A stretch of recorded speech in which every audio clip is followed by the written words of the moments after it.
Hey there.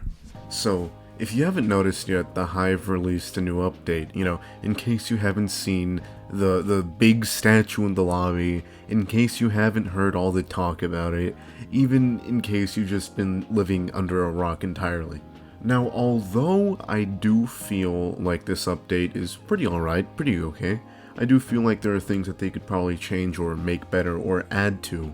Because as good as this update is, there's still things that I think they should, do better. There's always room, for growth, room for improvement. But before I get to that, this video is sponsored by me. Okay, go join the Discord server. Okay, I don't want to interrupt the video. I don't want to interrupt the quality, but like, come on, just do it. You have nothing to lose. And it'd be kind of cool to have, like, I don't know, more people in the Discord server. But either way, what did I mean by there's room for improvement? For one, there are only 5 kits, I feel like with the amount of time that they took, they maybe could have squeezed in a couple more.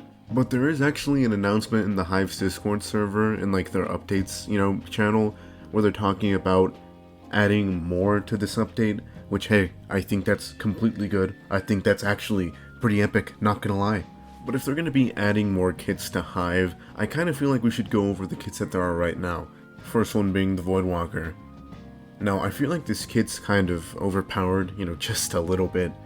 It basically lets you respawn if you fall into the void, which I would have been okay with if there was like some sort of downfall to having the respawn, like maybe you can only have 5 hearts after you respawn, or you just have less health or something, after you respawn. But no, there's absolutely no downfall to any of these kits. Which is kind of odd, because I feel like if you're going to give people some pretty overpowered things, especially something as overpowered as being able to respawn once, that there should be some kind of downfall to it, But this update isn't really that balanced, because Voidwalker is probably one of the only really good kits, and you'll see why when I get to the rest of them.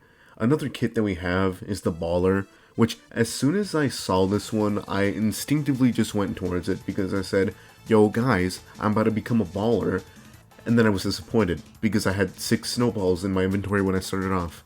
Which I guess is not as good as the Voidwalker by a long shot, but it's about on par with some of the other kits, like the Builder. This one just gives you, I don't know, just a auto-bridger type thingy. I don't know, I haven't really used this kit that much. Again, it's not really as good as being able to respawn or getting ender pearls when you kill someone, because yes, that's another part of what you get whenever you choose the Voidwalker. Which, in case you're, an outside audience and you don't know how important ender pearls are, they're probably one of the most important things you'd probably have on Hive Skywars, because it not only lets you clutch, but it can also let you get away from enemies and just all sorts of handy things. Next is the Panic, with a K. Now, this one actually gives you some new spells to use, and if I didn't mention this earlier, this new update actually gave, new spells to Hive Skywars. I haven't really tested it out in, base Hive Skywars without the kits, but I think that they might also be in, normal Hive Skywars too. I mean, if the Sharpness 1 Diamond Sword is in normal Hive Skywars, I think it's somewhat of a safe bet to say that the spells are also there too. Now we move on to the last kit. Now the last kit is the Trapper. It's kind of inspired by a purple man, I'd say. A purple deviant, I guess some would call him. But either way, I feel like this kit has been, buffed in the past few days, because it now comes with a diamond pickaxe, and I will admit right now, this video has taken me a bit of time to actually make.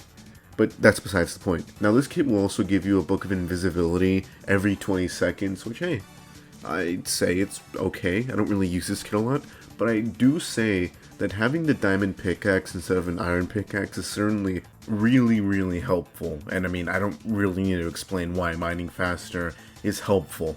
Alright, so since that one post in the Hive's Discord server says that Hive Skywars Kits is a living game and it will regularly be updated, what can we expect from another update? Now personally, I think that the easiest thing to keep this game mode alive for at least, like, I don't know how long, is to just keep adding new kits. Alright, honestly, the direction the Hive Skywars kits is going, and I really like it, I managed to prove myself wrong here, because I remember back in a few videos ago I said that I didn't have a lot of faith in this Hive Skywars kits thingy, but I actually kind of surprised myself.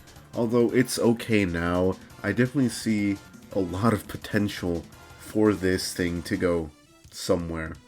And I kind of didn't really do a good job of explaining why I didn't like LTMs in that one video that kind of popped off. While I will say that LTMs are probably something that shouldn't be happening as often as they are happening, all I'm saying is that if a good LTM comes on, like Hive Skywars kits or even Block Drop, instead of something like Ghost Invasion, or I don't even remember what others we were talking about a few months ago, if more good LTMs come out and they manage to, get some people to stick around and maybe get them to try out some other games, I'd say it's completely fine. The problem I have with them is when the Hive is just working on LTMs for a long amount of time without actually working on anything, or at least not announcing that they're working on anything that's going to be permanent in Hive.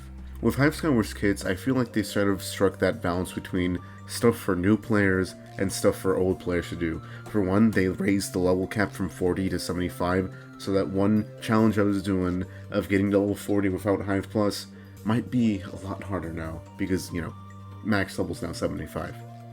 But if I'm not mistaken, I think that's basically all of the recap for this update. I know this video was a bit late, but I kind of wanted to wait, and plus I am lazy and I cannot get videos out on time, so please forgive me for that, because I have many commitment issues, but that's for another video. Alright, talking about my commitment issues. Alright fellas, either way, that seems to be the end of the video. So as always, join the Discord server. All the music I have used in this video is down below, and follow me on Twitter or something.